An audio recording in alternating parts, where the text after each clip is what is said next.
शिक्षक आणि माजी खेळाडू असे दोन्हीही क्रीडा क्षेत्रामध्ये भरभरून काम करत असतात.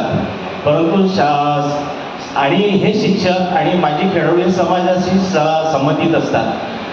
NIS कोचेस असतात, त्यांच्याकडे आलेले ते सेंटर्स आणि त्यांच्याकडे आलेले ते खेळाडू त्यांना ते घडवत असतात. परंतु हा एक असा घटक आहे की समाजाच्या खालच्या स्तरापासून तर वरच्या स्तरापर्यंत तो त्याच्यासोबत जोडलेला असतो. तर असे जे शारीरिक शिक्षक आहेत, जे BPED असतील, MPED असतील किंवा योगा डिप्लोमा कोर्सेस केलेले असतील, तर अशा शिक्षकांना आपण जर प्रशिक्षकाचा एक सर्टिफाईड कोर्स जर आपण उपलब्ध करून दिला, त्याची सोय करून दिली, तर ह्या प्रशिक्षणामध्ये त्याला अद्ययावत नॉलेज मिळेल आणि तो प्रशिक्षणाचं चांगल्या पद्धतीने काम करेल.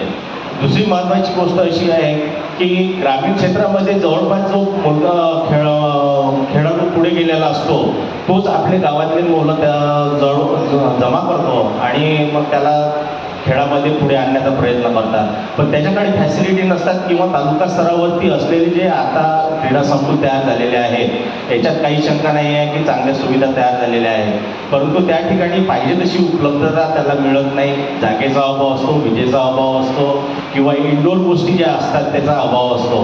त्या जर त्याला उपलब्ध करून जर दिल्या तर ग्रामीण भागातले जे काही खेळाडू असतात ते होऊ शकतात की ग्रामीण भागातले खेळ असतील त्याला आपण आपल्या ऑलिम्पिकच्या खेळामध्ये त्यांना आपण कन्वर्ट करू शकतो, त्यांच्यामध्ये क्षमता बघून, तर त्यांना ती उपलब्ध करून देण्यात यावी. महत्त्वाचा मुद्दा असा आहे की आजच्या परिस्थितीमध्ये जर आपण प्रत्येक शाळेमध्ये बघितलं तर एक शिक्षक असतो. शासनाचा GR आहे 250 विद्यार्थ्यांच्या मागे एक शारीरिक शिक्षक असावा, पण तशी अंमलबजावणी शासन स्तरावरती होत नाही, झालेली नाही. त्याच्यामुळे ज्या शाळेमध्ये 1000 विद्यार्थी असेल त्यामध्ये फक्त एक शारीरिक शिक्षक असतो, तो किती खेळांना न्याय देऊ शकेल? तर अशा परिस्थितीमध्ये आपण त्या शाळेला कंपल्सरी शारीरिक शिक्षक नेमणूक करावी असं आपण जर शासन स्तरावरती काही निर्णय जर घेता आला तर तो चांगला होईल. आणि जे माजी खेळाडू आहेत, जे तहसील लेवलला ग्रामीण भागावरती काम करतायत, खेळाडू घडवण्याचं काम करतायत, तर हे आपल्या स्वतःच्या इच्छेनुसार ते काम करत असतात, खेळाडू घडवतात.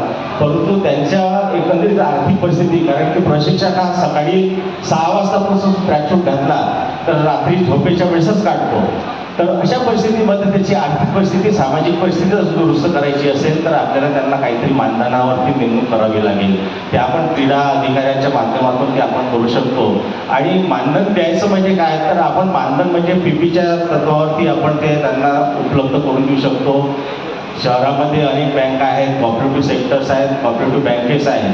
त्यांना जर CSR जो फंड आहे हा फक्त खेळावरती जास्तीत जास्त खर्च करण्याचे जर आपण आदेश दिले तर निश्चितच त्यांना आर्थिक लाभ मिळेल, खेळाडू चांगल्या पद्धतीने तयार होतील आणि खेळाडूंचा उत्साह वाढेल, ज्याच्यामुळे आपण जे मिशन 47 करतो आहे त्याला फार मोठा आधार मिळणार आहे. दुसरी गोष्ट की प्रशिक्षकाकरता ग्रामीण भागाच्या दृष्टिकोनातून मी विचार करतो आहे की ग्रामीण भागामध्ये तिथे इंटरनेट आहे नाही आहे, कधी नेटवर्क लागतं नाही लागत माहीत नाही, पण परिस्थिती अशी आहे की ग्रामीण भागातला जो प्रशिक्षक आहे तो डिजिटलपासून थोडासा लांब आहे, तो पारंपरिक पद्धतीने प्रशिक्षण देतो.